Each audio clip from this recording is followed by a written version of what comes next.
নমস্কার বন্ধুরা, আজ একটু ভিন্নভাবেই মাছের টক রান্না করলাম।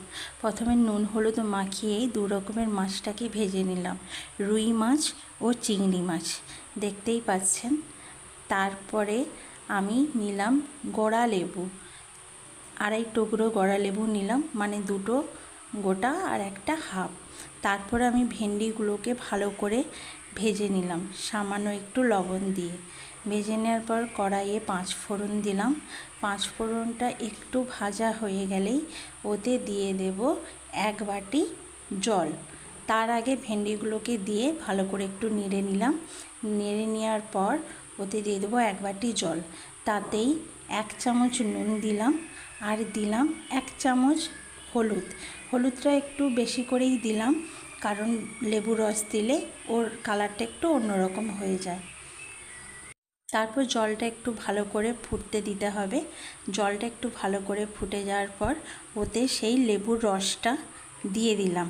মনে রাখবেন, জলটা ফোটার পরই লেবুর রসটা দিতে হবে, তার আগে নয়, না হলে ওটা তিতো হয়ে যাওয়ার চান্স থাকতে পারে।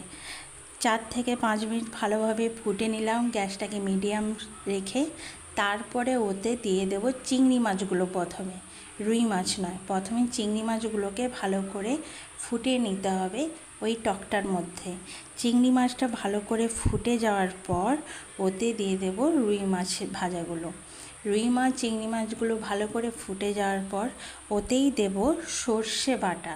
সর্ষে বাটাটা একটু দেরি করেই দিলাম, কারণ সর্ষে বাটা দিয়ে আর আমি টকটাকে ফোটাবো না। সর্ষে বাটাটা দিয়েই সঙ্গে সঙ্গে টকটাকে আমি নামিয়ে নেব।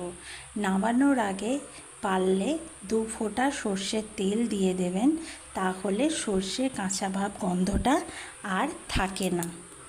পর পরিবেশন করুন রুই ও চিংড়ি মাছের লেবুর টক।